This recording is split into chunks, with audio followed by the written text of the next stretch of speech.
Alright, so obviously now we're going into flies and spiders. This level is actually fairly straightforward for the most part. It's just that some of the skips, especially near the end, are a bit more difficult to pull off. Right away in the level, the very first thing I'm actually going to do is, once I skip this cutscene, I'm actually going to turn around. Just like you would in any percent, we're just going to boost up this wall, which I completely missed. You can always just back it up with a long jump like that, but obviously the very first thing you want to do in the level is just get up this wall however you can. I swear I cannot do this. I wanted to show off the boost, but I can't because I'm bad at this game. But anyway, what you do then is once you've boosted up the wall, you want to head over this way to the left and just kind of follow the path over here. Now there are two ways to get back in bounds. The first way obviously is a little bit slower. You can kind of just walk around over here, over to this area, and drop back in bounds about here. The other way, which is a little bit faster and a little bit more difficult to do, or a little bit more annoying to do, I guess, not really difficult, is to jump on this rock over here and use that to get back in bounds. However, there is a little bit of a catch here, and I'll be explaining it the best I can. Let me first show off what you don't want. If you go back in bounds right here, like you normally do in any percent,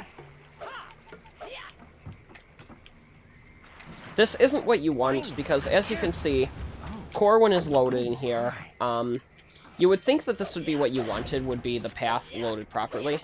However, I'll actually show why that isn't what you want by just getting to the next area as quickly as I can. Basically, one of the quests in the stage involves getting into a cave and getting a ring for a person. These spiders ruin everything they touch. That cave is actually right up here. And as you can see, it's blocked off by this really nice ceiling that prevents us from being able to, say, just jump into that part way over there. Even if you try to do like a long jump and jump attack from right here, you wouldn't be able to make it because you would hit the ceiling right here, which again would prevent you from being able to make that jump. Let me go ahead and heal myself real quick. And obviously that's really annoying. However, there is actually a faster way to get to that area, and that faster way involves keeping that ceiling unloaded up until the moment that we get to that area. There we go. Of course I got it that time. And the way that we keep that ceiling unloaded is actually by completely avoiding the load trigger over in this area. So I'll show that off right here. If you go out of bounds in the same way and just stay out of bounds for a little bit longer by kind of navigating over here to the right and then dropping out of, or dropping back in bounds over here instead, you'll notice, like, for example, this rope is not loaded in and Corwin is not loaded in. Oh my. Now once we go through the tunnel over here, everything is gonna seem fine for a second. Like, everything looks mostly correct. There's nothing like this in Hobbit.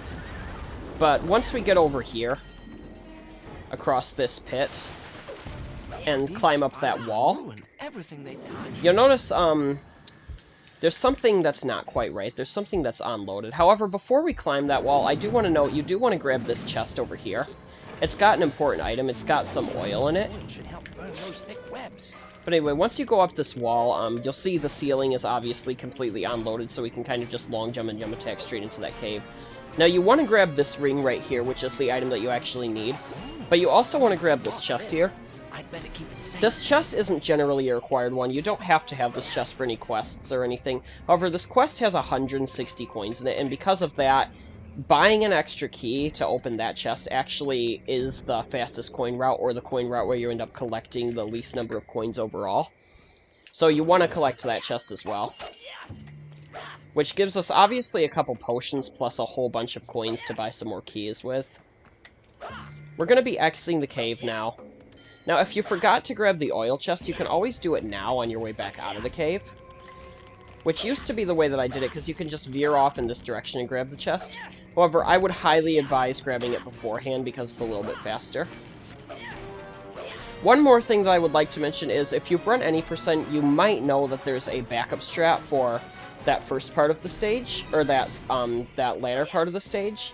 where you can just kind of sneak around an invisible wall in order to get to that area a little bit faster. For some reason, that doesn't work in all quests. It keeps certain areas unloaded that you need to load, so it doesn't quite work out. So you do have to do that really annoying long jump up the wall and everything. There is a slightly easier way to get across the pit if you struggle with that jump. I'll show that off actually on my way back through. But what you want to do is you want to head back out this way, and before you put the oil in the fire, you want to give Corwin the ring that you collected, and then you want to go straight to the fire and put the oil in like that. Once you've done that, we're actually going to head back through here. And we're going to do the same section again. Now, if you want to, going back through the second time, you can do the backup strat, which is obviously sneaking around the invisible wall like this. However, usually instead of doing the backup strat, I always just go through this way. The part that's likely to give you the most trouble going back through is the pit, because you can't run out onto the floor at all because the floor isn't there. However, and this can actually be done beforehand as well, if the floor is still there, you can long jump to this brown rope over here, and then jump off the brown rope to get to the other side. Now, if you've already dropped to the floor, there's also this extra yellow rope that makes the jump a little bit easier to make.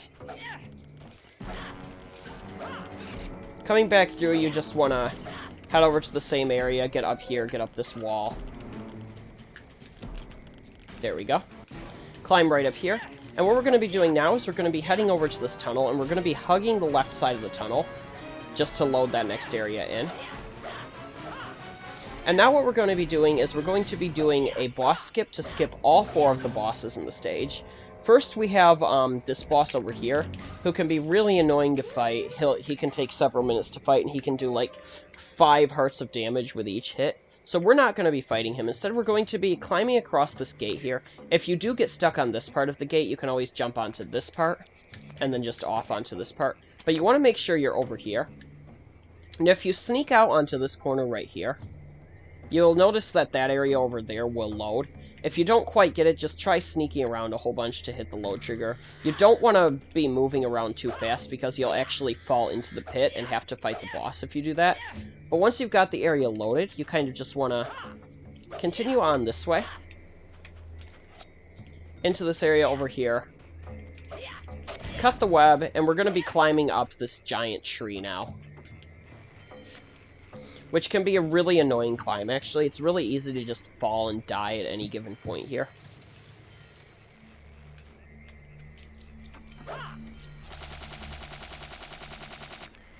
I haven't really acknowledged that yet, but that's not a thing that is required at all. That thing that, if you hold down the X button, he switches weapons, and if you hold it down on the rope, he switches buttons approximately every frame. Most places it's not really useful for anything, but right here, for example, if I hold it down, you can see exactly how much lag happens on this rope part way up. Yeah, there's a good lag spike that happens there part way up the rope. This next part, we're going to be sliding down this tunnel, and we're going to be doing a bit of an annoying boost at the bottom of the tunnel. If you're familiar with the very, very, very old and E% routes, you might be familiar with this boost. There's actually a couple different methods to getting out of bounds, and by a couple I mean exactly 2. The slower method is about 25 seconds slower, so I wouldn't generally recommend going for it. But the faster method of getting out of bounds is once you come down the tunnel, you just kind of want to turn over here to the right and boost up this wall to the best of your ability. It can be really annoying to actually get up, because the angle is fairly precise. Basically, you want to boost up and you want to land in this little pocket right here between this wall and this tunnel. Like I said, it can be really annoying to do. The best way I found to do it is to stand about right here and do an ISJ, which is, again, really difficult to pull off. But if you do it, you should land right up here in this little pocket. And once you do that, you kind of just want to jump over this wall right here. It can be really annoying to do. If you're holding forward and you try to jump, you generally just won't be able to jump because you'll be stuck on the slope. So what you want to do in that case is you want to release the joystick completely, jump, and then hold the joystick forward again. Anyway, once you're up here, you want to head up this area right here between these 2 black walls. we're going to be heading along this way. We're going to be going all the way to the bottom of this and then long jumping from the very bottom to get over this little bit of annoying slope. If you try to long jump from any higher, you generally won't make it over. So you want to long jump from the very bottom like that. Up here, do another long jump here, and you can kind of just do a bunch of quick hops to the right to get over this annoying slope. If you try to do it over more to the left, you won't be able to make it up because you'll get caught on this slope right here. But if you do it over more to the right, you can just hop over it. And we're going to be navigating to over here. And this right here is going to be the super important spot. I'm actually going to kill myself right here so I can show off the other method of getting out of bounds, which, like I said, is about 25 seconds slower, but I found it to be much more consistent if you do want to go for that method. The other method of getting out of bounds is, instead of turning directly around and doing a boost, we're actually going to head forward a little bit and do a boost kind of over to the left more. I'll show that off here. They've got to be close. Obviously, for this one, you don't want to use your jump attack early because it can ruin it for you. You can kind of just do a boost right over on this wall right here to get up. And then from here, you can sort of navigate over to the left and cross one of these web strands to get to the other side. Again, it loses about 25 seconds, but it's generally an easier boost. And from here, once you cross the web strand, you sort of head to the left, long jump under these little walls, and then from here, you'll notice you're in basically the same area. If you take a sharp left there, you can do the same thing here. Get over to this area, and I'm going to go ahead and take a health potion here. Once again, this is the crucial area, and I'll try to explain a little bit. Right underneath me right now is a level end trigger, and it's not underneath me like right here at this corner. It's more like over here, a little bit more to the side. So you want to set your clip warp about right here, over to the side a little bit. And what I'm going to be doing is I'm going to be doing a jump, just to make sure that when I run over here, my clip warp doesn't get set more along the wall as I run, or along the floor as I run. I'm going to do a jump, land back on the ground, and immediately after landing, just walk off and do a jump attack down into that tunnel. That way, I can guarantee that my clip warp is set up here in more or less this precise position, but not over here, because I jumped and wasn't on the ground for another full second before I fell. So I'll just demonstrate that right here real quick. Just like that. And obviously, as you land, you want to kind of just mash the jump button again. Now that we've set our clip warp there, what we're going to be doing is we're going to be going a little bit backtracking through this tunnel. Just a short distance to hit this load trigger right here. You don't want to hold forward too much because you can hit a cutscene trigger here that can cause you to lose your clip warp. If you didn't notice, I kind of just tapped in this direction, so that I just barely hit that load trigger. Alright, so I already attempted to record this once, but I kind of failed miserably at explaining any of it, so we're going to try that again.